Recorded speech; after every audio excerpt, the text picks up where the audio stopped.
Ok, queridos. Vamos iniciar nossa aula.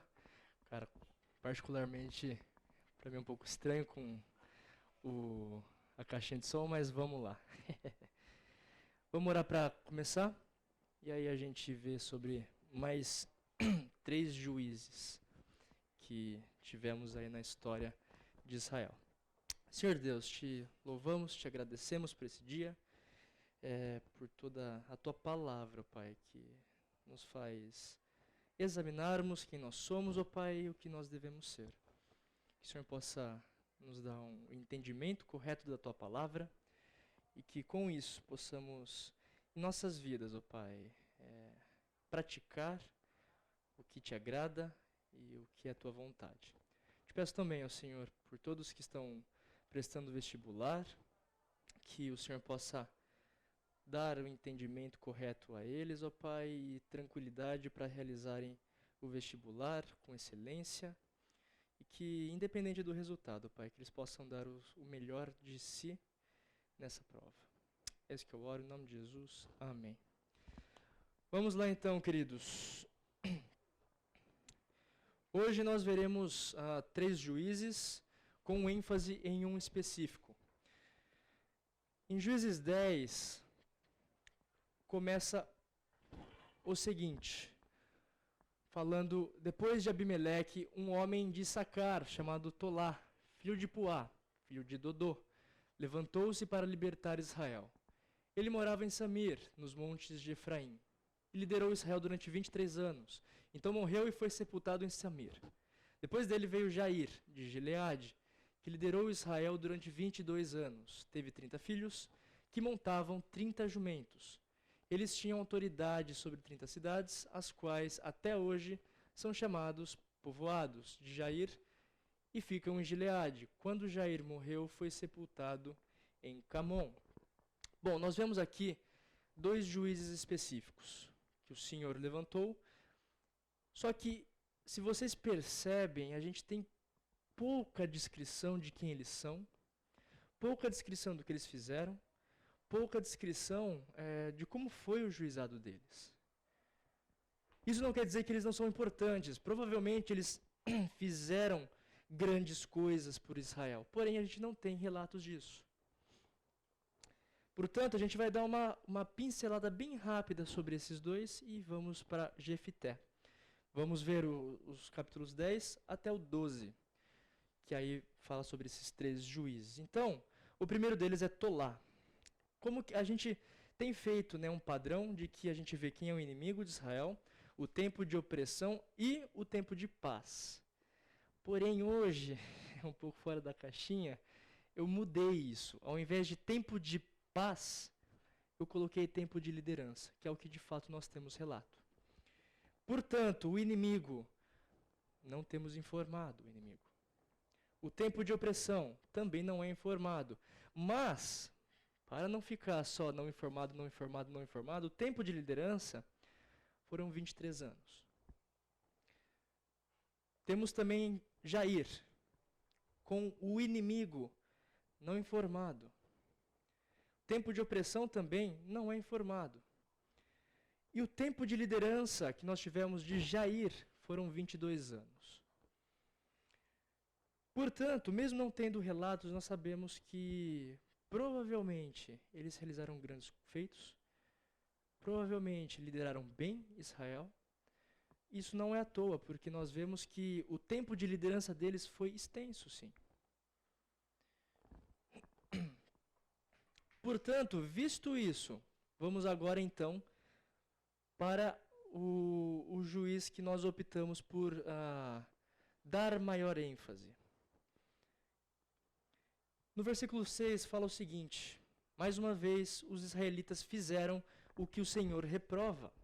Serviram aos Baalins, aos postes sagrados, aos deuses de Arã, aos deuses de Sidom, aos deuses de Moabe, aos deuses dos Amonitas e aos deuses dos filisteus. E como os israelitas abandonaram o Senhor e não mais lhes prestaram culto. Nós vemos aqui então mais uma vez o ciclo de falhas que voltou a rodar. Nós vemos aqui nesse versículo, que é um comentário generalizado a respeito da apostasia de Israel.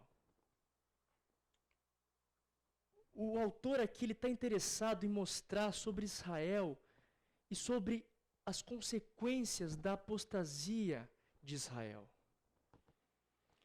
Então a gente vê aqui os atrativos sutis que são oferecidos pelas religiões pagãs, com tudo que as gratificações materialistas que essas religiões davam. Nós vemos também as gratificações também sensuais ao povo de Israel. E foram forte tentação para esse povo. E nós vemos também que a paciência do Senhor acabou. A gente vê que Deus, ao longo de todos os juízes até aqui, foi muito paciente. Mas nós veremos que essa paciência é como se tivesse acabado. A gente vê isso como da forma que o próprio Senhor trata o seu povo. Nós vemos anteriormente em Gideão, Abimeleque, que os israelitas flertavam na idolatria a Baal. Aqui não é diferente. Só que nós vemos que houve uma apostasia religiosa. E na questão da apostasia nós sabemos, e nós percebemos ao longo da história de Israel, que é cada vez pior. Cada vez que há uma apostasia, cada vez que eles pecam, eles idolatram, cada vez mais, ao longo do tempo, esta idolatria vem pior. Não é estática. Tende a cair cada vez mais o padrão. Ou seja, é provável que o povo de Israel estivesse numa das maiores demonstrações de idolatria como pecado. Idolatria que não ao Senhor. Então, o pecado aqui nós percebemos que é um pecado pior do que já foi relatado antes. E nós vemos, então, a punição. Nos versículos 7 ao 9. A ira do Senhor se acendeu contra eles. Ele os entregou nas mãos dos filisteus e dos amonitas. Nós veremos que foi subjugado pelos filisteus e os amonitas. Mesmo que a ênfase maior da história de Jefté tenha sido com os amonitas. Mas foi subjugado sobre dois povos, filisteus e amonitas, e continua que naquele ano os humilharam e os oprimiam. Durante 18 anos oprimiram a todos os israelitas do lado leste do Jordão em Gileade, terra dos amorreus. Os amonitas também atravessaram o Jordão para lutar contra Judá, contra Benjamim e contra a tribo de Efraim. A grande angústia dominou Israel. Então este pecado, nós vemos que despertou a ira do Senhor. Ira tal que oprimiu Israel com dois povos, os filisteus e os amonitas. Foram oprimidos por 18 anos. Nós já vimos na história dos juízes Deus despertando nações inimigas contra Israel. Não é à toa que a gente teve de Cuxã, Risataim, no capítulo 3, Eglon, também no capítulo 3, Jabim e Cícera, capítulo 4, os midianitas no capítulo 6. Só que dessa vez o Senhor não dá alívio. Dessa vez o Senhor não estabelece de bate-pronto um libertador.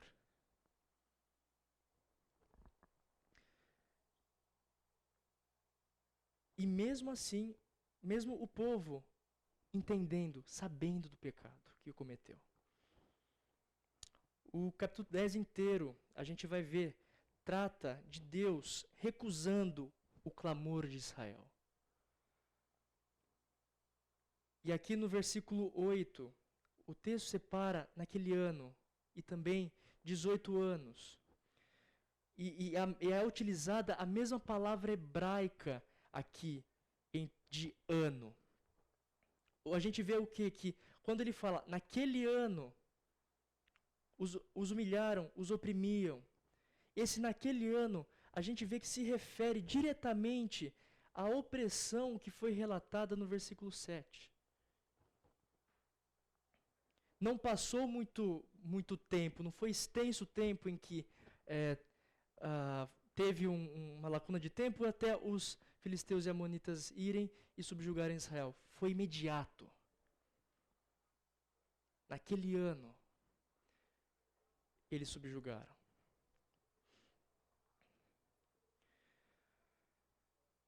Só que, aqui, os 18 anos, eles se referem não à mesma coisa em que nós vemos que refere-se aqui ao naquele ano.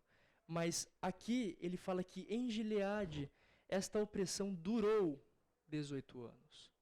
Não foi algo imediato. Foi algo que perdurou bastante tempo. Foram 18 anos. E os amonitas, eles atravessaram o Jordão e invadiram as regiões tribais que ali estavam. E ele fala aqui que pelejou, ou também lutou.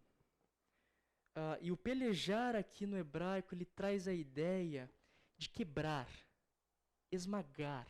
O que eu quero dizer com isso é o seguinte: essa opressão dos amonitas em específico, principalmente, não foi qualquer opressão. É como traz a ideia de quebrar. Esmagou Israel. Acabou com o povo de Israel. Trouxe muita angústia para o povo de Israel. Não foi qualquer opressão. Foi uma opressão muitíssimo forte. Intensa. Então nós vimos aqui, teve um pecado pior até do que nós vimos antes. Vemos também a punição do Senhor, que não foi qualquer punição. Foi a punição. Esmagou Israel, destruiu Israel. Mas nós vemos também um pedido, uma súplica do povo de Israel. E fala o seguinte: então os israelitas clamaram ao Senhor, dizendo: temos pecado contra ti, pois abandonamos o nosso Deus e prestamos culto aos Baalins. Israel clamou ao Senhor, reconheceu o seu pecado. Se colocou diante de Deus e confessou que abandonou ao Senhor e serviu aos Baalins. Nós não vemos esse tipo de confissão diretamente vindo do povo de Deus. Eles reconhecem. Eles falam, eles apontam: nós pecamos contra você, Senhor, por causa disso.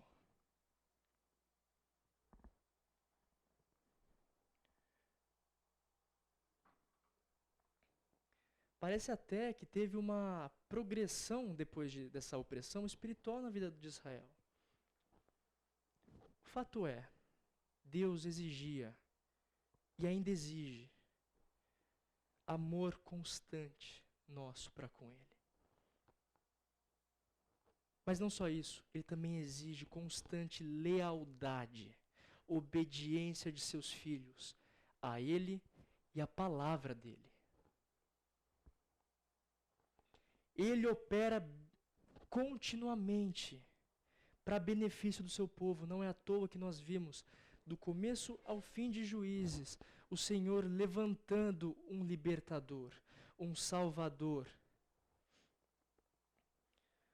Só que Ele não aprova um relacionamento fraco, facilmente rompível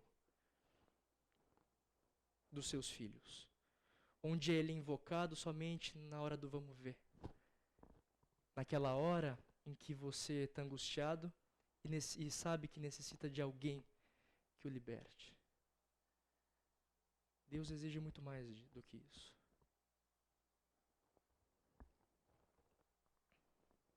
E nós vemos aqui que o povo de Israel É assim que eles agem.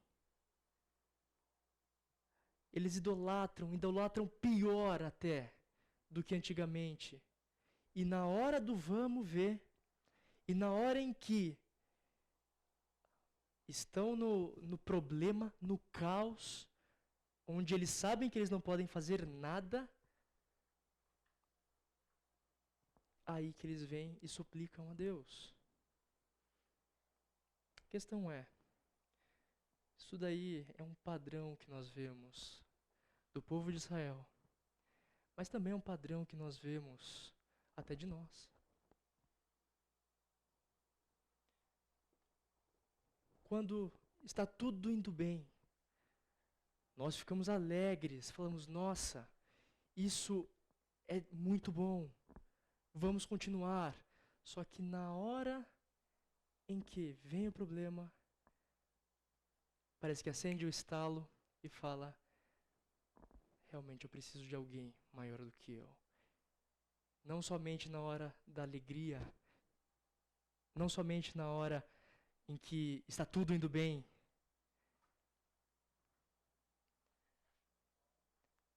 Nós temos essa tendência, e o povo de Israel teve essa tendência também. E continua nessa súplica, nesse pedido de perdão, só que o Senhor responde agora. E ele responde de uma maneira que é muito diferente da maneira que nós vimos até agora. E ele fala o seguinte: quando os egípcios, os amorreus, os amonitas, os filisteus, os sidônios, os amalequitas e os maonitas os oprimiram, e vocês clamaram a mim, e eu os libertei das mãos deles. O Senhor relembra as opressões passadas. O Senhor checa todas as vezes que Ele libertou das mãos e da opressão de cada povo. Ele faz como se fosse um check. Lembra então dos egípcios, lá em Moisés. Lembra dos amorreus, os amonitas, os amorreus. Ele relembra as grandes vitórias sobre Seom e Og em Números. Nós não teremos tempo, infelizmente, de ver essa história. Só que ele relembra da época onde está relatado em Números. Os amonitas, ele relembra a nação aliada a Eglon e os midianitas. Nós vimos em Juízes 3. Ele relembra dos filisteus, que na época de Sangar tinham oprimido Israel. Ele relembra dos sidônios. Nós não temos referência sobre eles. Só que provável que sejam aliados, ou eram, aliados dos cananeus, que nós vimos sob o ataque de Jabim e Sísera, em Débora. Ele fala dos amalequitas, aliados tanto dos moabitas, que nós vimos em Juízes 3, quanto dos midianitas, que nós vimos em Juízes 6. E por fim ele fala dos maonitas, que é um povo que reaparece na história de Israel, em 1 Crônicas e também em 2 Crônicas. Também não teremos tempo para ver. Mas fica como lição de casa.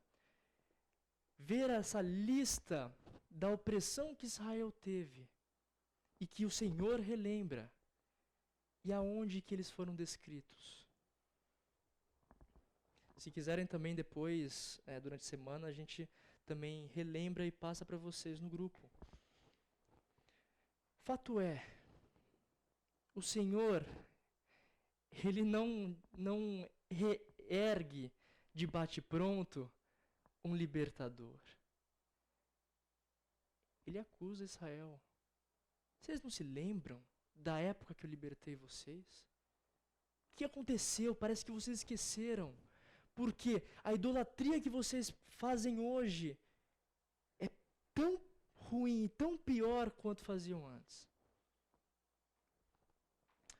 Um autor, Michael Wilcock, fala o seguinte: o Senhor está dizendo, sei bem o que é esse clamor de vocês.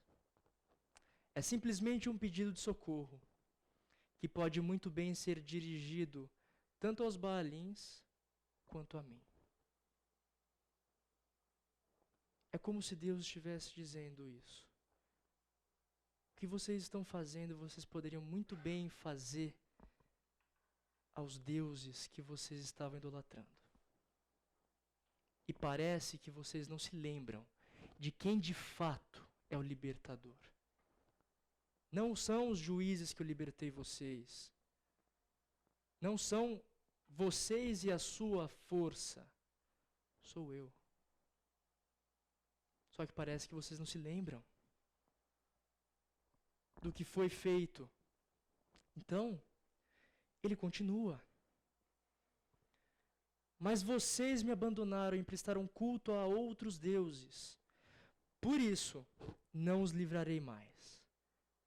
E aí nós vemos uma resposta também, até parece que sádica, mas que não é, do Senhor, que fala o seguinte: clame então aos deuses que vocês escolheram, que eles os livrem na hora do aperto. Deus anuncia aqui a apostasia absoluta do seu povo. E aparentemente rejeita Israel. E se mostra indiferente à opressão que eles estavam passando. Só que nós vemos que tem um propósito diante disso. Deus não está sendo um Deus sádico para com seu povo. Nós vemos aqui um teste de sinceridade nessa reação de Israel. Será mesmo que vocês estão sendo sinceros? Será mesmo que vocês se arrependeram do que vocês estavam fazendo? Deus exigia aqui ação, e não somente palavras.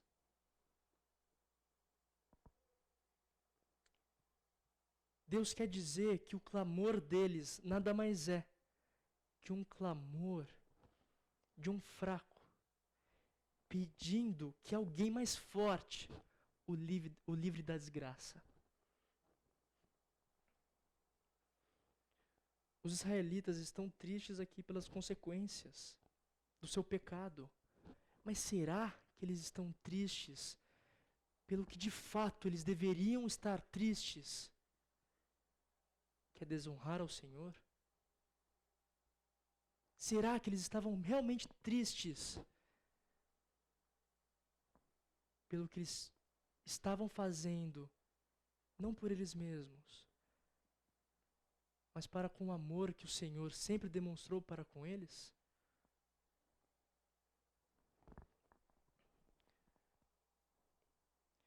O fato é, os israelitas estão tristes sim.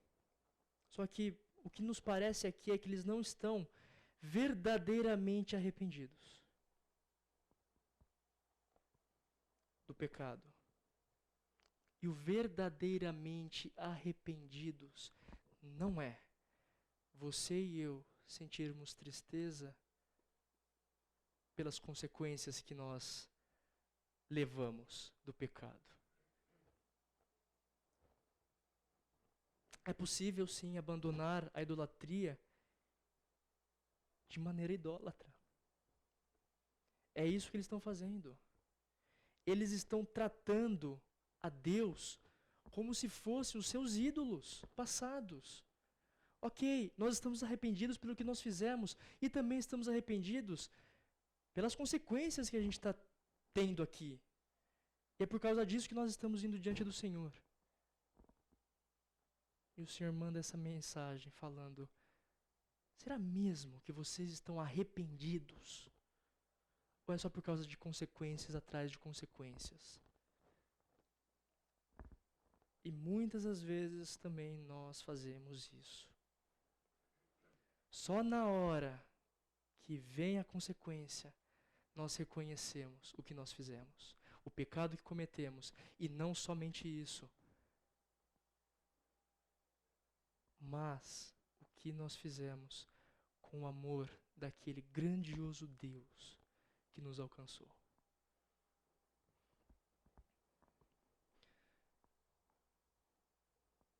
E os israelitas, porém, disseram ao Senhor: nós pecamos, faze conosco o que achares melhor. mas te rogamos, livra-nos agora. Então, eles se desfizeram dos deuses estrangeiros que havia entre eles e prestaram culto ao Senhor. Ele não pôde mais suportar o sofrimento de Israel. Aqui nós vemos que mesmo depois dessa apostasia terrível, mesmo depois deles não reconhecerem, não se arrependerem de fato pelo que estavam fazendo, nós vemos aqui que o jogo virou. Eles reconhecem. E aí, o Senhor estende a sua graça, a sua misericórdia por eles, sua compaixão. Não porque eles reconheceram as consequências, mas porque eles reconheceram a quem eles pecaram. Não porque eles somente pecaram, mas por quem eles realmente deixaram de lado o amor.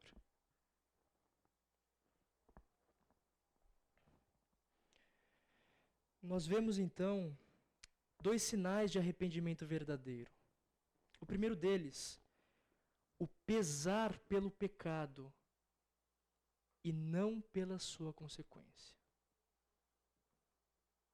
Muitas vezes a gente olha para a situação, olha para o nosso pecado tão somente porque tivemos consequências.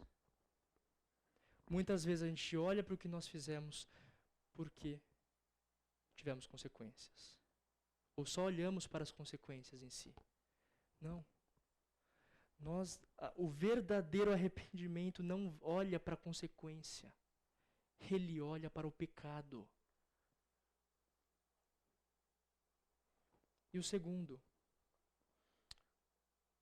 um arrependimento verdadeiro é o pesar pelos motivos idólatras. E não apenas mudança de comportamento. Não estou falando que mudança de comportamento não deve ter. É para ter. O arrependimento faz isso. Mas o arrependimento não é somente mudar o comportamento. É você olhar para o motivo idólatra que eu e você tivemos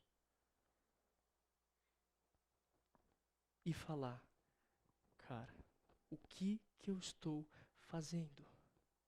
O que eu estou fazendo com a responsabilidade que o próprio Deus me deu diante da minha fé, diante do que eu preciso mostrar quem é esse Deus, das pessoas que me olham e falam, cara, esse cara se diz crente.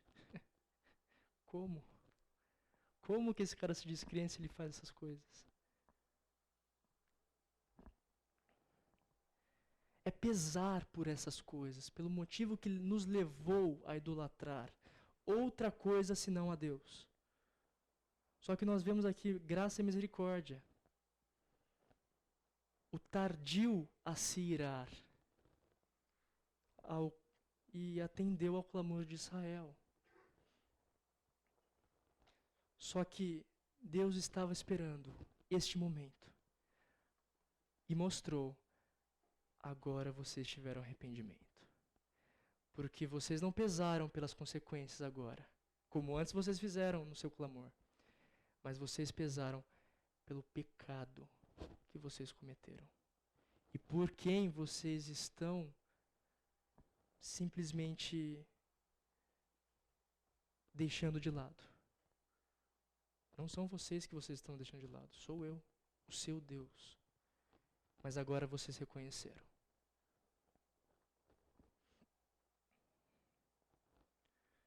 Portanto, queridos, vendo tudo isso em Romanos capítulo 1, 23 ao 25, fala o seguinte: e trocaram a glória do Deus imortal por imagens feitas segundo a semelhança do homem mortal, bem como de pássaros, quadrúpedes, répteis.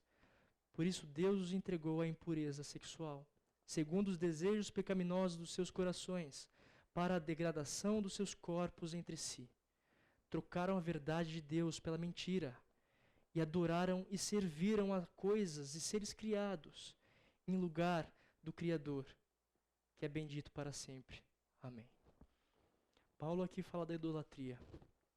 O entregar aqui significa que Deus permite que as coisas nas quais nós confiamos, em vez de confiarmos nele, governem poderosamente a nossa vida. Ele deixa isso. Só que a idolatria tem um castigo. E o castigo da idolatria é a própria idolatria. Deus entregou essas pessoas à idolatria. Você percebe algo de familiar com isso? Assim como Israel, nós dependemos do Senhor. E o pior, que por vezes agimos assim como Israel agiu. Como que a gente tem lidado com isso?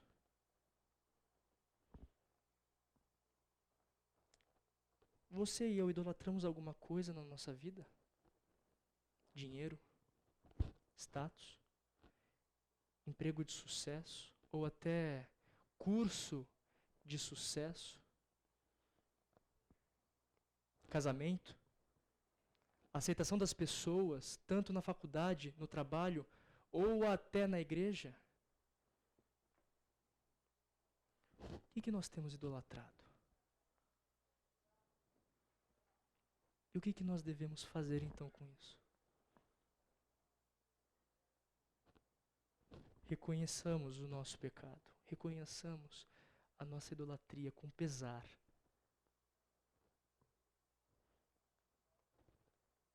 Só que aí, visto toda essa tragédia e todo esse processo com o povo de Israel, nós vemos alguém. Surge alguém para libertar Israel.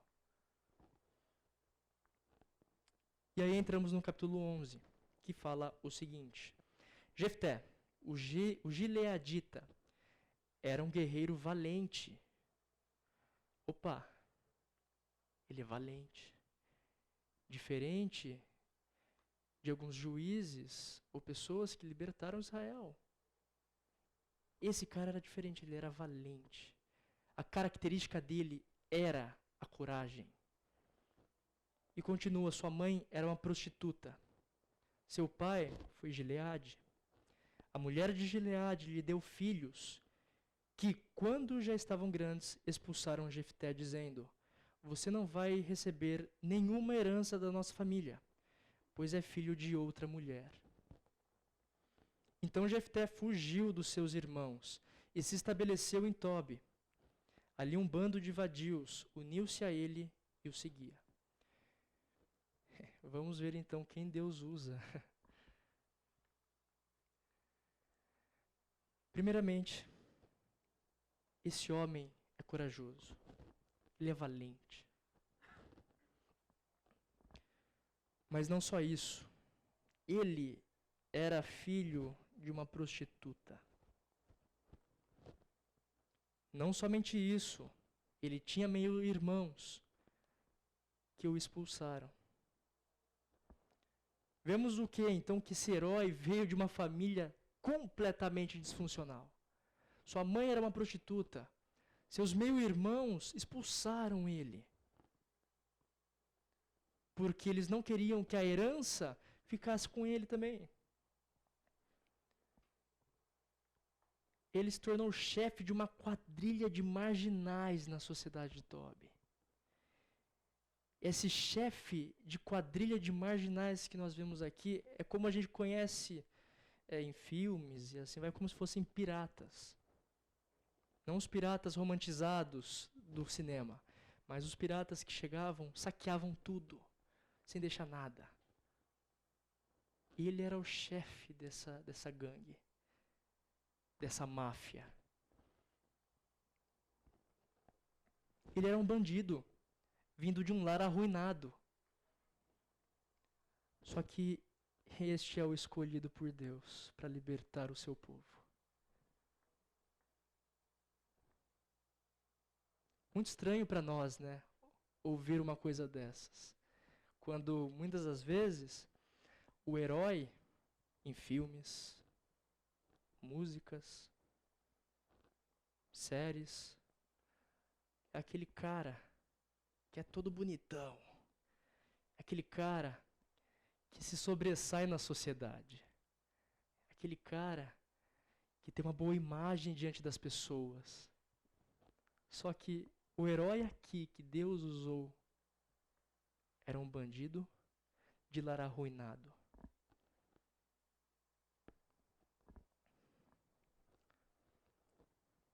Este é o escolhido. Então nós vemos um inimigo aqui, que são tanto os filisteus quanto os amonitas, mas aqui nós temos a ênfase dos amonitas. O tempo de opressão foram 18 anos. E o tempo de liderança são 6 anos. Vamos então ver um pouco desse chamado. Como é que foi? Algum tempo depois, quando os amonitas entraram em guerra contra Israel, os líderes de Gileade foram buscar Jefité em Tobi. Venha, disseram. Seja nosso comandante para que possamos combater os amonitas.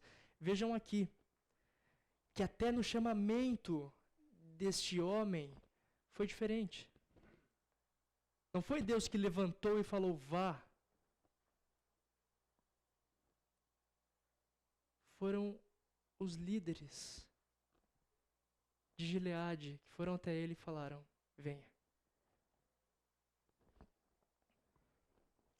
Seja nosso comandante para que possamos combater os amonitas.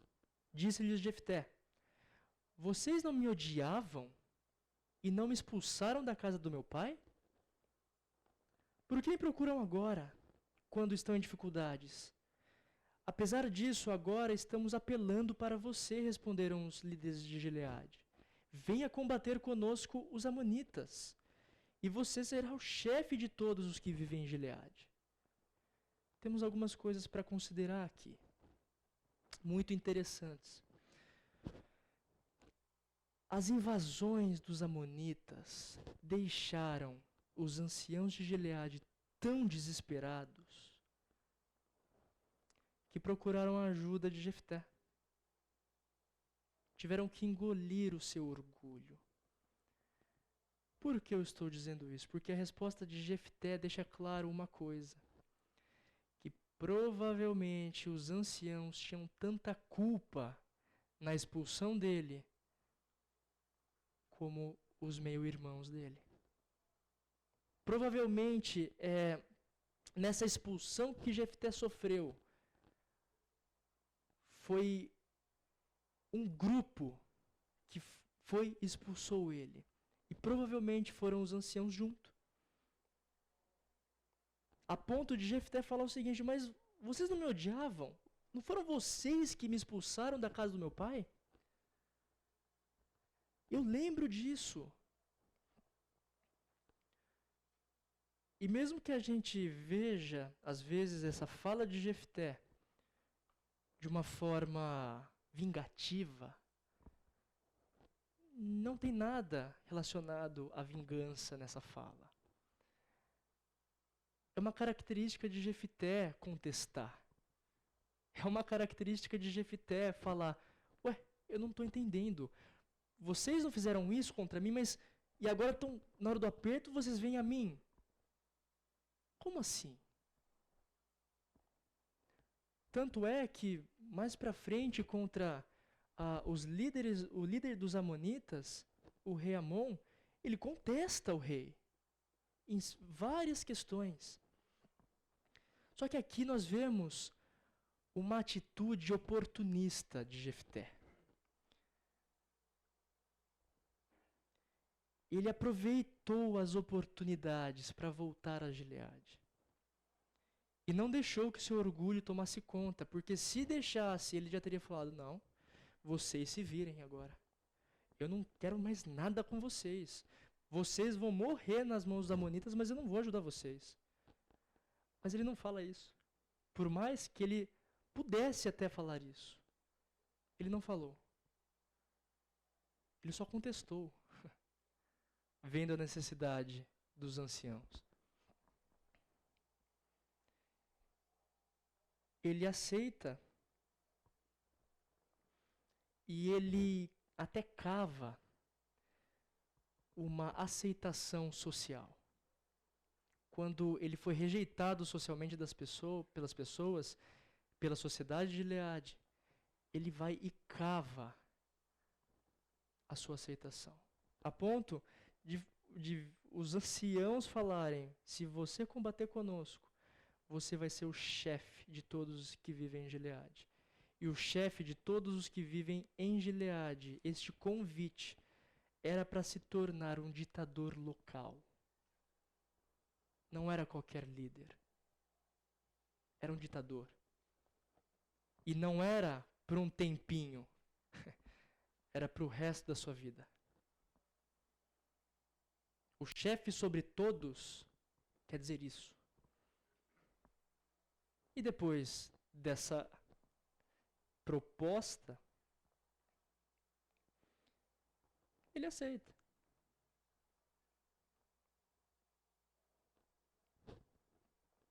Jefté respondeu: se vocês me levarem de volta para combater os amonitas e o Senhor os entregar a mim, serei o chefe de vocês? O chefe aqui exerce função judicial. Ele julga as coisas. Por isso que ele é considerado um juiz. Os líderes de Gileade responderam: o Senhor é nossa testemunha. Faremos conforme você diz. Assim Jefté foi com os líderes de Gileade, e o povo o fez chefe e comandante sobre todos. E ele repetiu perante o Senhor em Mispá todas as palavras que tinha dito. Vemos dois contrastes na vida de Jefté. O primeiro deles, ele foi excluído completamente da sociedade no início da história.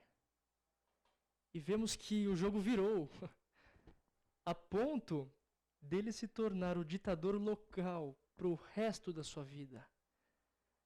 Não somente diante da sociedade, da população, do povo, nem tampouco dos anciãos somente, mas diante de Deus.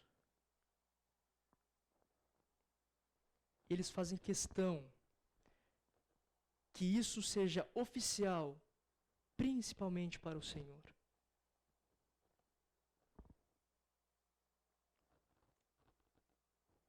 E vemos que Jefté ele busca uma forte fé no Senhor. Não é à toa que eles exigem que o Senhor seja testemunha em Mispá. E aí vem o que é essa Mispá.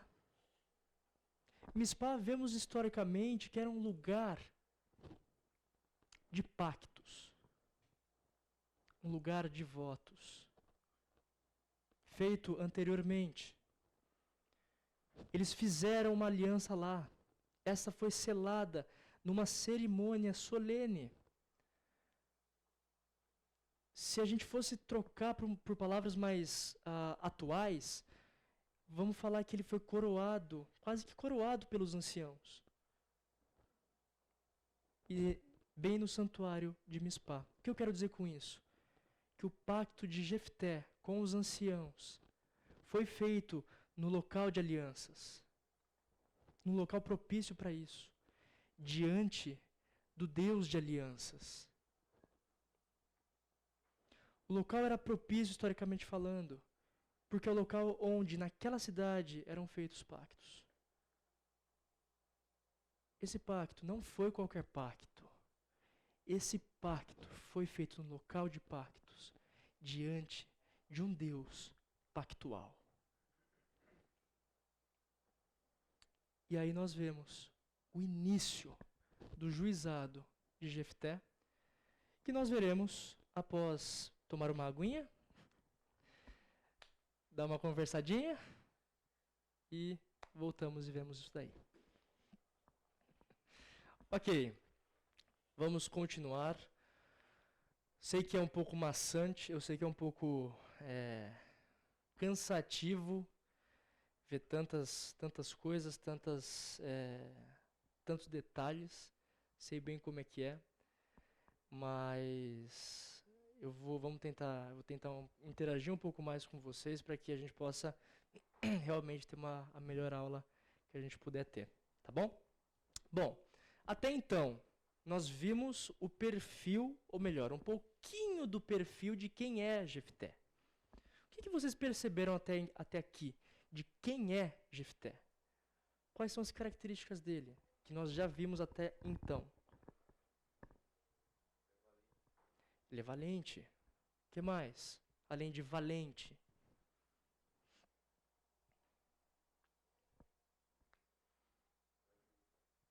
Justo. Corajoso. Ele era valente, corajoso. O que mais? O que nós vimos com os anciãos? Foi expulso. Mas e depois? Sim, e ele aproveitou o quê?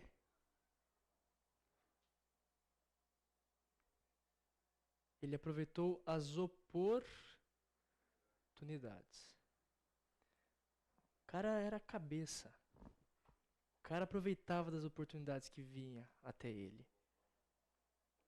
O que mais? Ele veio de uma família normal? Não. Ele veio de uma família o quê?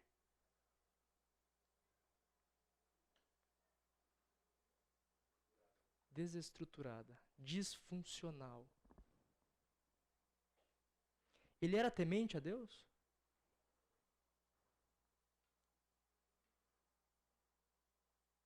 Sim ou não? Sim ou não?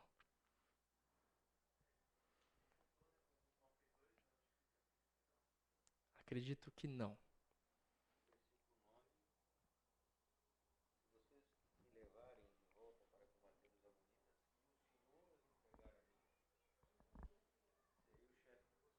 Muito bom. Ele tinha uma condição para ser chefe de Gileade, que era combater os amonitas com o Senhor. Sim, ele era temente a Deus. Ele reconhecia a Deus como Deus de Israel. Só que aí fica uma perguntinha que para vocês até pensarem durante o restante da aula. Será que ele era 100% temente ao Senhor? Mas a gente vai ver logo mais. Fato é, continua o versículo 12 e 13. Alguém pode ler, por favor, para nós? Se quiser, tem aqui o projetor.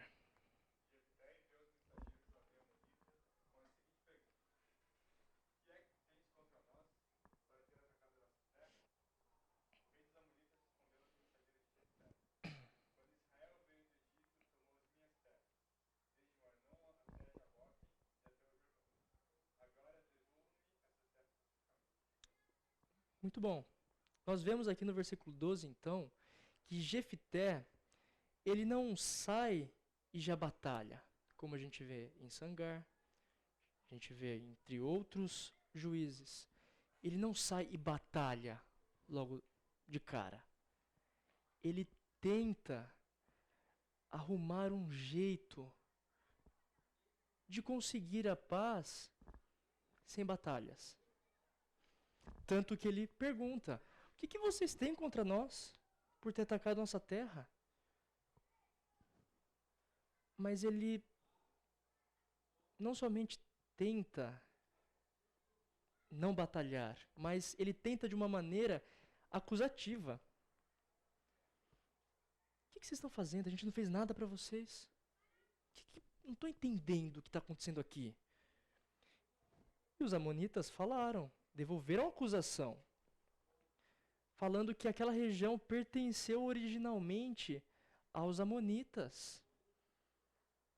E por causa disso, eles estariam nos seus direitos de estadia, né? Eles não poderiam sair de lá porque eles estavam em seus plenos direitos de estadia, de estado lá. Bom, será mesmo, então, que os amonitas estão corretos? Estão certos disso? E o nosso comandante, ele argumenta. Vamos por partes. Jefté mandou de novo mensageiros ao rei amonita, dizendo: Assim diz Jefté: Israel não tomou a terra de Moabe, e tampouco a terra dos amonitas. Quando veio do Egito, Israel foi pelo deserto até o Mar Vermelho, e daí para Cádiz. E então Israel enviou os mensageiros ao rei de Edom, dizendo: Nos deixe atravessar a tua terra. Mas o rei de Edom não quis ouvi-lo. Enviou o mesmo pedido ao rei de Moabe, e ele também não consentiu. Assim Israel permaneceu em Cádiz. Então nós vemos aqui o seguinte, que Jefté, ele tem alguns argumentos. E o primeiro deles era o argumento histórico. Ele relembra da história, ele conhece muito bem a história. Ele fala, calma aí, não é bem assim não. Não é bem assim que aconteceu. Nós não tomamos terra de ninguém para vocês nos acusarem assim. E ele continua, em seguida os israelitas viajaram pelo deserto e contornaram Edom e Moabe, passaram a leste de Moabe e acamparam do outro lado do Arnon. Não entraram no território de Moabe, pois o Arnon era a sua fronteira. Depois Israel enviou mensageiros a Seom, rei dos amorreus, em Esbom, e lhe pediu: Deixa-nos atravessar a tua terra para irmos ao lugar que nos pertence. Seom, porém, não acreditou que Israel fosse apenas atravessar o seu território. Assim convocou todos os seus homens, acampou em Jaza e lutou contra Israel. Então o Senhor, o Deus de Israel, entregou Seom e todos os seus homens nas mãos de Israel, e este os derrotou. Israel tomou posse de todas as terras dos amorreus, que viviam naquela região, a conquistando por inteiro, desde o Arnon até o Jaboque, e desde o deserto até o Jordão. Isso daqui é um relato histórico, que Jefté mandou os seus homens irem e mandarem essa mensagem. Por quê? Ele defende o direito de Israel aos territórios mencionados. Porque conforme a história diz, conforme o que aconteceu historicamente, não houve violação de terra nenhuma moabita, muito menos amonita. Israel derrotou esses povos. Era direito de Israel essas terras.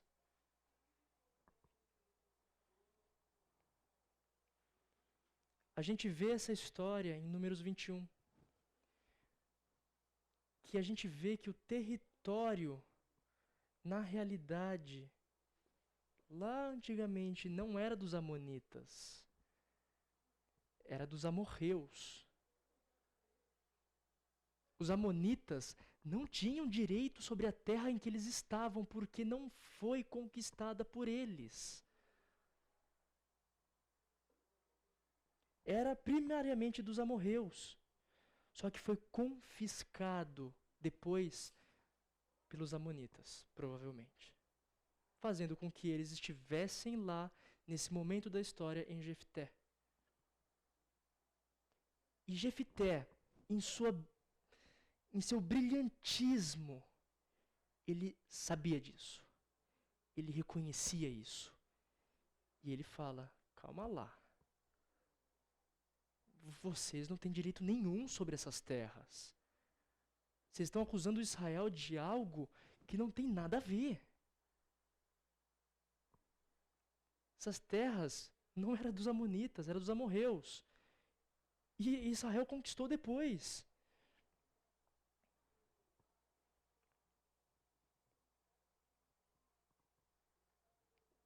portanto, ele usa de um argumento histórico.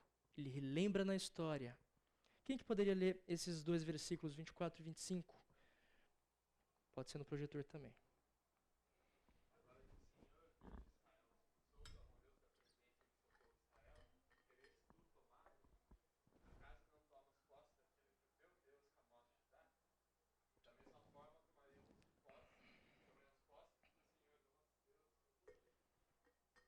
Muito bom. Jefté relembra aqui que a terra não era deles, dos amonitas. Deveria ser de Israel e era dos amorreus. Só que nós vemos um segundo tipo de argumento. O que vocês acham que foi esse argumento agora?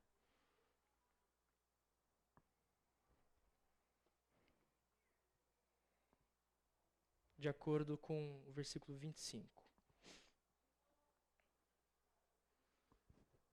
O que ele fala no versículo 25? A quem ele se refere?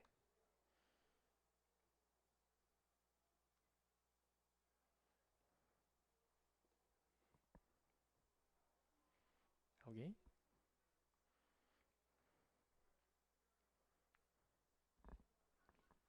Acaso não tomas posse daquilo que o teu Deus Camus te dá? Jefté, ele não somente contra-argumenta historicamente, mas ele coloca na conta também a teologia daquele povo. Camus, ou também Quemos, era um deus moabita. E esse deus provavelmente era adorado pelos amonitas. Então, Jefté, ele pega bem no calo desses caras. Ué, você não tomou posse daquilo que o seu Deus te deu? Pois é, vocês não fizeram tudo o que vocês fizeram por nome de Camus? Vocês já não tomaram posse dessas coisas? Pois bem, agora nós iremos tomar posse. Não do que Camus deu, mas do que o Senhor vai nos dar. Do que o Senhor nos deu. Jefté ele usa das premissas religiosas, tanto do seu povo quanto do povo dos amonitas. Mas ele faz isso não para jogar na cara, ele faz isso para argumentar que o Senhor, o Deus de Israel, é Ele quem vai dar a terra a Israel. Nesse trecho, nesse ponto focal que nós estamos aqui, a gente consegue perceber que Jefté é temente a Deus, reconhece quem é o Deus deles e que esse Deus é tão poderoso quanto o Deus Camus que eles tinham lá. Ele reconhece que o Deus de Israel é o Deus soberano, poderoso e vai dar essa terra, independente de religião. Porque é o Senhor quem controla. É o Senhor quem vai dar a terra. Historicamente foi assim. Ele sabia da história. Ele fala, conforme a história, o que nós todos já vimos, o Senhor que dá a terra para nós. É Ele quem providencia. Então a gente tem sim o direito disso. Nós vamos tomar essa terra de vocês.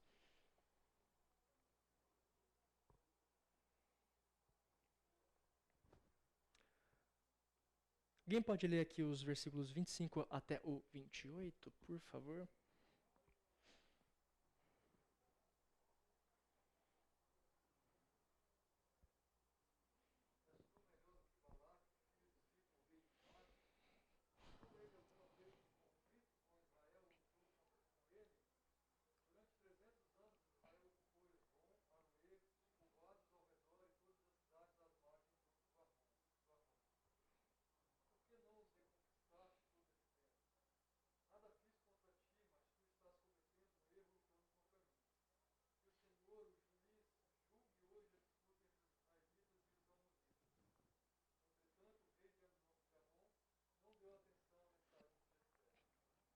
Muito bom.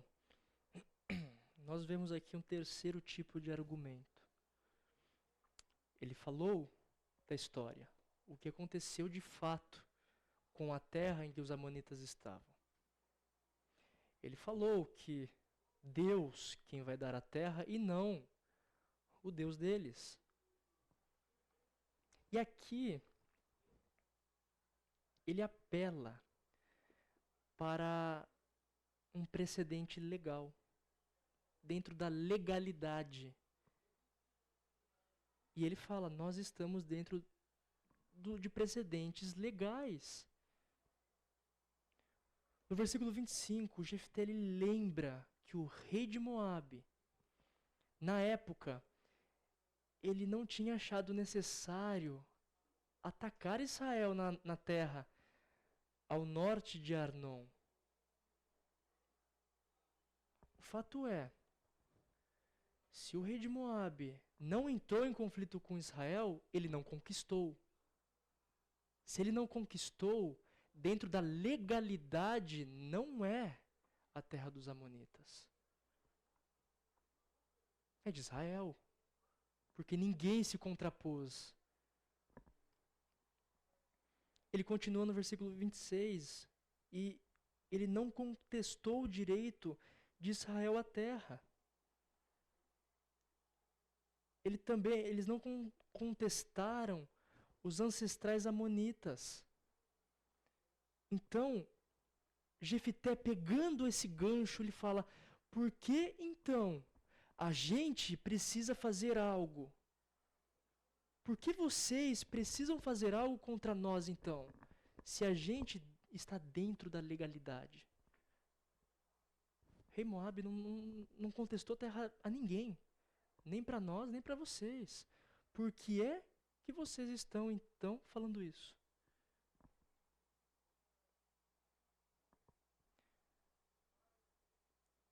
E por fim, nos 2 últimos versículos, nós vemos algo muito interessante de Jefté. Ele não fica só nos acordos legais da época. Ele apela para Deus. Jefté faz questão de deixar claro que diante de todas essas questões legais, quem iria julgar com justiça não era Amon, não era Moabe, não era Israel, mas sim o Deus de Israel. Ele é o justo juiz. Ele é que julgaria essa questão. E Jefté sabia que diante disso, Deus iria julgar e ia dar a terra a Israel. Porque ele conhecia a história, ele conhecia a teologia tanto do povo inimigo quanto do seu próprio povo, mas ele também conhecia o que legalmente era o certo e o que legalmente era errado. Diante de tudo isso, ele tinha plena certeza de que o Deus de Israel iria julgar a favor de Israel.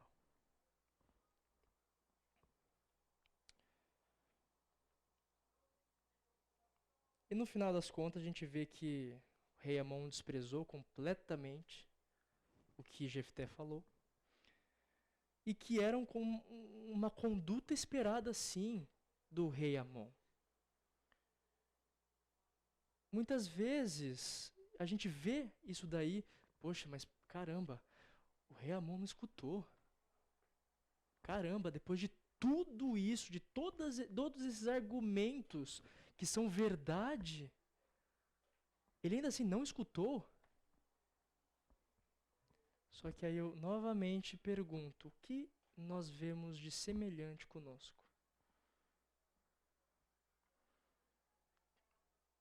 O que normalmente nós fazemos? A gente não faz exatamente a mesma coisa com as verdades do Senhor? A gente não faz normalmente deixar de lado muitas coisas por causa do pecado que nós queremos cometer?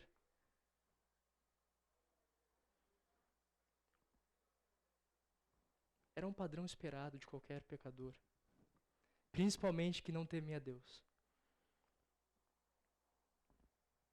Portanto, o rei Amon não deu atenção. Muitas vezes a gente despreza o juízo, despreza a orientação, os preceitos do Senhor, em detrimento de verdades que nós achamos ser a maior verdade, senão a palavra do nosso Deus. O que nós temos feito? Temos reconhecido quem de fato é o justo juiz? O que de fato é verdade e o que é mentira?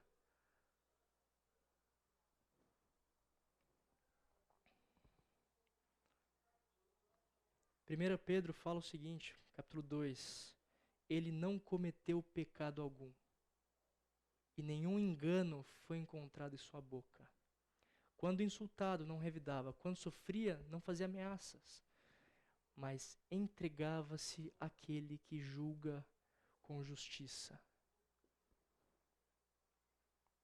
Nós somos discípulos de um Salvador, cuja a verdade foi desprezada e cuja retidão foi ignorada. Mesmo sabendo que um Salvador viria, não reconheceram de fato o Salvador. Só que ele não abriu mão nem de uma, nem de outra. O Senhor Jesus não abriu mão da verdade que foi desprezada e também não abriu mão da retidão que foi ignorada. Nós vemos aqui, queridos, que Jefté, em parte, e Cristo totalmente, deixaram exemplos de como responder a acusações injustas. Qual que é a verdade? Como que eu tenho que agir de acordo com a verdade? E mais uma vez, muitas das vezes, nós não falhamos nisso. Muitas das vezes, ignoramos a verdade, ignoramos a retidão, para que o que nós gostaríamos fosse incorporado. E não é assim que funciona. Jefté é um baita exemplo disso. Com sua valentia e coragem, ele argumenta de acordo com a verdade. Ele argumenta retamente de acordo com essas coisas. E como muitas vezes a gente já falou, já deixamos claro isso daqui, cada juiz, teologicamente falando, cada juiz tem a responsabilidade, vamos dizer assim, de exteriorizar parcialmente e finitamente o que o Senhor Jesus mais para frente exteriorizaria por completo. Vemos exemplos riquíssimos dos juízes. E esses exemplos apontam, têm que apontar para o reto, justo Salvador.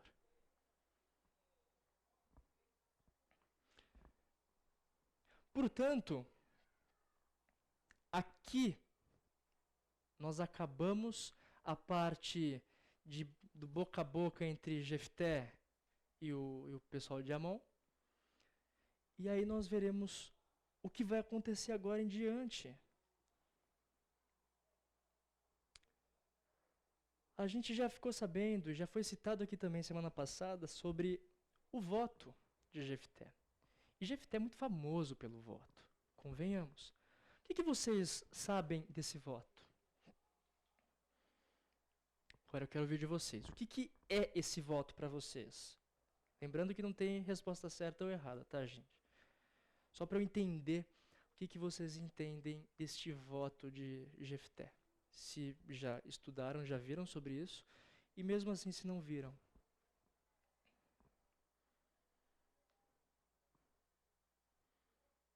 que seria um voto?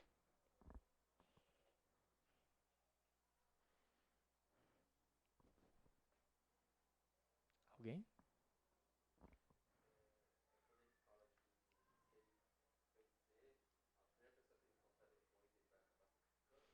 Muito bom. Isso, exatamente isso.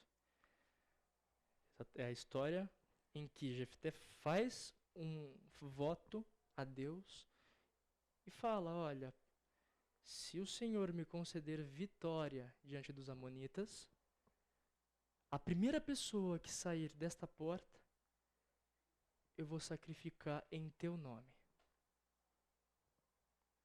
O que é um voto, gente? Vocês saberiam me dizer o que seria este voto? Não de Jefté em si, mas o voto. O que é um voto?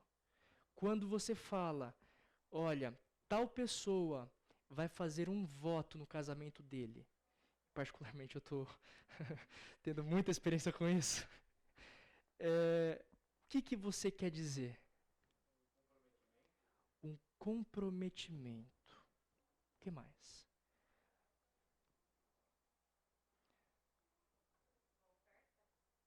Uma oferta. O que mais? Algo mais pesado do que isso. É um comprometimento, sim. Você oferta algo, é uma promessa.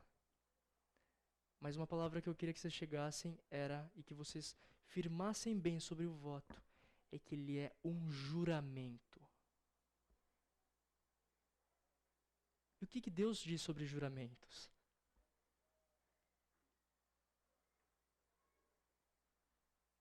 Vocês saberiam me dizer o que Deus fala sobre juramentos?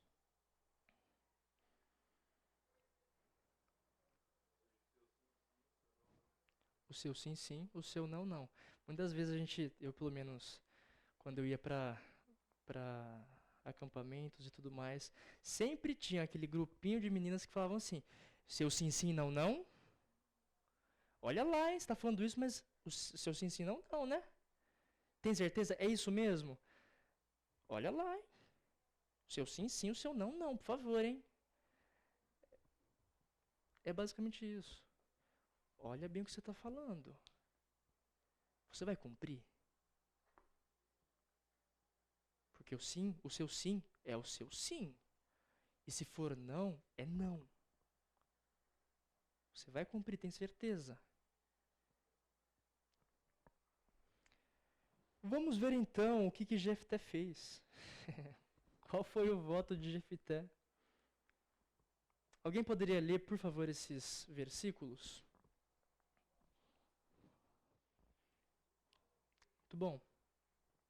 Vimos aqui então um voto, um juramento diante de Deus. O fato é, o que capacitou Jefté a fazer o que ele tinha que fazer, do início ao fim, foi especificamente o Espírito Santo de Deus. Porém, ele faz um juramento entre ele e Deus. Se a pessoa... Então, o juramento, o voto, gente, é isso. É feito entre uma pessoa e Deus. E, se não cumprisse, a pessoa mostraria a sua incapacidade de viver a integridade com Deus. Seria da mesma forma com Jefté. Jefté, ele faz um juramento para assegurar, vamos dizer assim, que Deus seria o Deus verdadeiro de promessas. Que Deus iria fazer a vitória. Só que em Mateus 5 a gente vê o seguinte: vocês também não ouviram o que foi dito aos seus antepassados, não jure falsamente, mas cumpra os juramentos que você fez diante do Senhor. Mas eu lhes digo, não jurem de forma alguma, nem pelo céu, porque é o trono de Deus, nem pela terra, porque é o estrado de seus pés, nem por Jerusalém, porque é a cidade do grande rei. E não jure pela sua cabeça, pois você não pode tornar branco ou preto nenhum fio de cabelo. Seja o famoso agora sim, sim, o seu não, não. O que passar disso vem do maligno. O ideal não é fazermos votos diante de Deus. Se fez voto, cumpra. Cumpra este voto. Miqueias, ainda mais enfático, com que eu poderia comparecer diante do Senhor e curvar-me perante o Deus exaltado, deveria oferecer holocaustos de bezerros de um ano? Ficaria o Senhor satisfeito com milhares de carneiros, com 10.000 ribeiros de azeite? Devo oferecer o meu filho mais velho por causa da minha transgressão, o fruto do meu corpo por causa do meu próprio pecado? Ele mostrou a você, ó homem, o que é bom e o que o Senhor exige. Pratique a justiça, ame a fidelidade e ande humildemente com seu Deus. Deus não deseja esse tipo de ato de devoção em glória a Ele. Muito menos para assegurar algo que você deseja muito. A ênfase aqui é que não façamos voto tão somente que nós possamos cumprir diante do Senhor. Queridos, eu sei que a gente está um pouco avançado de hora, mas eu peço que eu vou dar uma corridinha agora para a gente terminar, tá bom? Prometo que eu termino logo mais, beleza? Se vocês puderem ficar, agradeço também. Não puderem e tiverem que sair, tranquilo também, tá bom? Bom, Bispo Hall fala o seguinte: o seu zelo de Jefté, o seu zelo foi fazer um voto. O seu pecado foi fazer um voto atrevido. Ele foi zeloso ao fazer um voto com Deus. Só que foi um voto atrevidíssimo.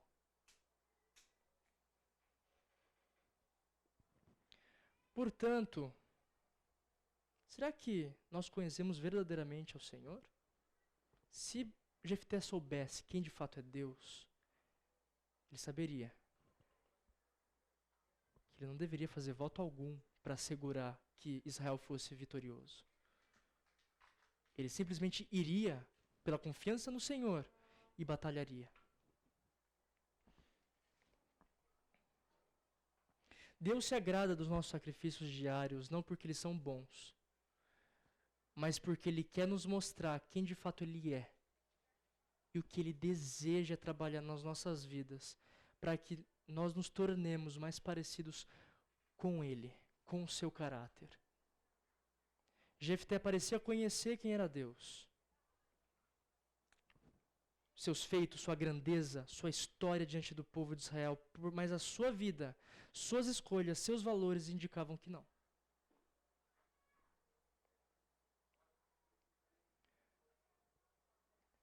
Aí tem outras perguntinhas, aí depois a gente vai ver. Mas entendam, conhecer a Deus não é a mesma coisa do que ter relacionamento com Deus. Vocês conhecem? Ótimo. Vocês têm relacionamento com Ele?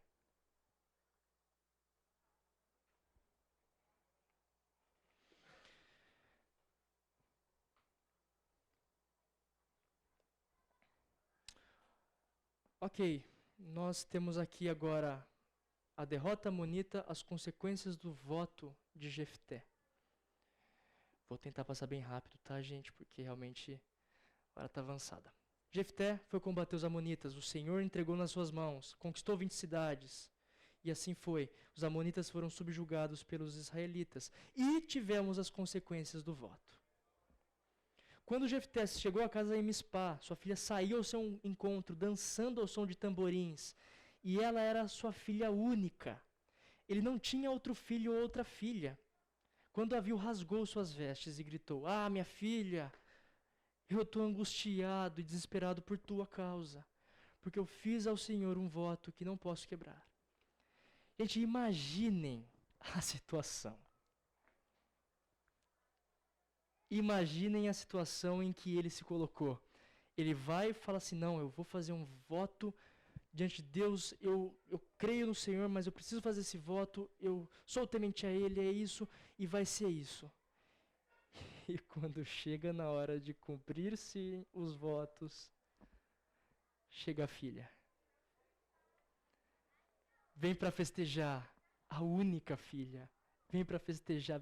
Nossa, pai, que legal. Me orgulho com a sua vitória. Que legal. Caramba, Deus é tão bom. E aí ele simplesmente lembra, putz, eu fiz um voto. E a pessoa que saiu do local é minha filha, minha única filha. Ai, meu Deus. O que eu fiz? O que eu fiz? Aqui tem até uma curiosidade de se é um holocausto somente de animais que ele prometeu, um holocausto humano, sacrifício humano. Eu não vou conseguir explicar tudo, mas o fato é, se quiserem depois perguntarem a mim, pode vir. Mas o fato é, o que nós entendemos é que o voto foi para ser um voto de sacrifício humano. Humano. Tem pessoas que falam, comentaristas que falam que Jefté talvez não sacrificou a sua filha, mas sacrificou uma vida relacional da sua filha, mantendo a virgindade dela intacta. Porque a palavra fala, olha, me conceda mais 2 meses, eu vou ficar virgem, vou chorar por isso. E assim vai, e fala sobre a virgindade, coloca um peso sobre a virgindade dela. Porém, ainda assim a gente entende que ela foi sacrificada a Deus. Que a filha de Jefté se tornou do Senhor, sendo sacrificada a Ele como holocausto. Só que o trecho, se a gente não entende, a gente vê que é muito trágico. Sabe por quê? Porque na época, a filha morreria virgem. O que isso quer dizer? Quer dizer que, sendo a única filha, o sofrimento de um pai ter que matar a sua própria e única filha é muito agonizante.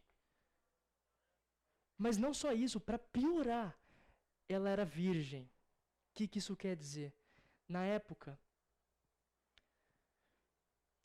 socialmente falando, ser virgem quer dizer que ela não teve filhos. Na época, era trágico para uma família não ter filhos. Por quê?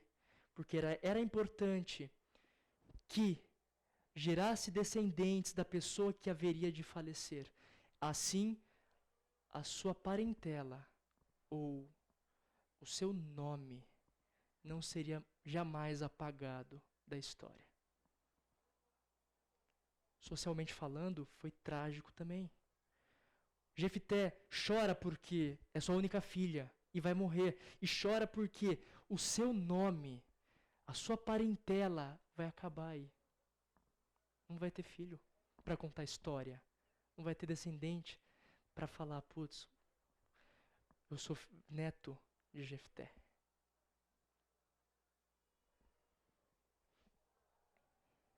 Não teria descendentes? Tragédia imensa para a família, para a linhagem da família que iria desaparecer. Reflitamos sobre votos. Que tipo de voto você e eu temos feito? Que tipo de promessas nós temos feito a Deus?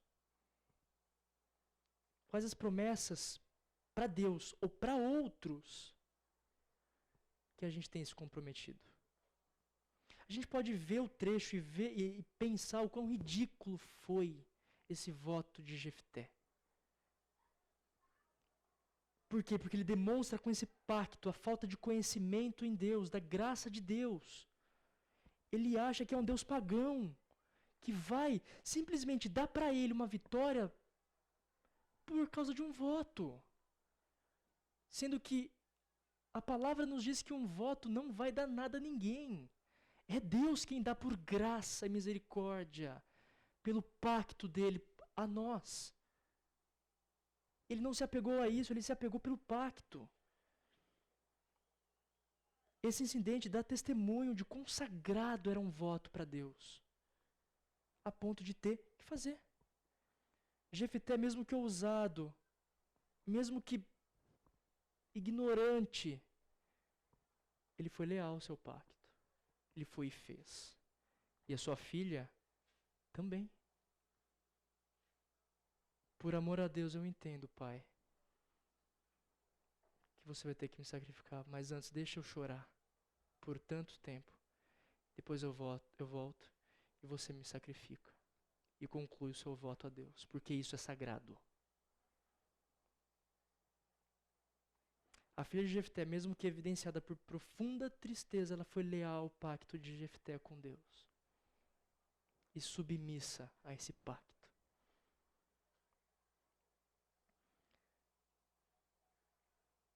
Quão zeloso, então, você e eu, nós temos sido quanto ao cumprimento dessas promessas, desses pactos. O fato de sermos bons oradores, líderes, professores, estudantes, trabalhadores, de sermos usados por Deus, não significa que nosso coração seja agradável a Ele. Não significa. O nosso desafio, então, é uma lealdade iluminada pela palavra de Deus e quem Deus é. Que a gente possa ser leal ao Senhor, como Jefté foi, e a sua filha também. Mas que a nossa diferença é que nós sejamos conhecedores, de fato, de quem é esse Deus.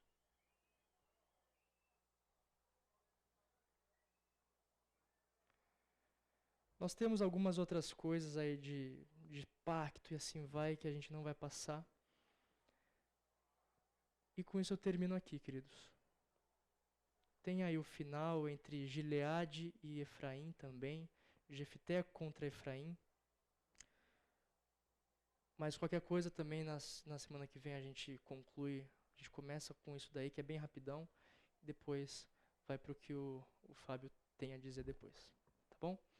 Perguntas, comentários. Desculpem a hora avançada. Eu tinha que falar sobre esse voto. Não? Qualquer coisa também, vocês podem me procurar, falar no grupo, ou até perguntar para mim, no particular, no WhatsApp, pro Fábio. A gente está à total disposição de vocês para sanar algumas dúvidas que possam surgir depois. Tá bom? Eu vou orar e aí a gente já libera.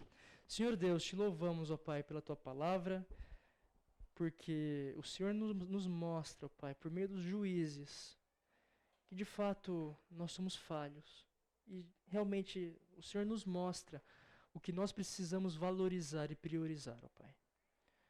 Nos ajude, ó Pai, com o exemplo de Jefté, a ver a lacuna que temos em nossos corações, para que realmente nos tornemos, ó Pai, mais parecidos ao Teu caráter e cada vez mais agradáveis ao Senhor, no agir, no pensar, no falar, ó Pai. Nos dê essa sensibilidade para que possamos viver uma vida de total integridade e conhecimento de quem o Senhor é. Esse que eu oro, em nome de Jesus. Amém. Pessoal, valeu, obrigadão aí pela attention e até a próxima.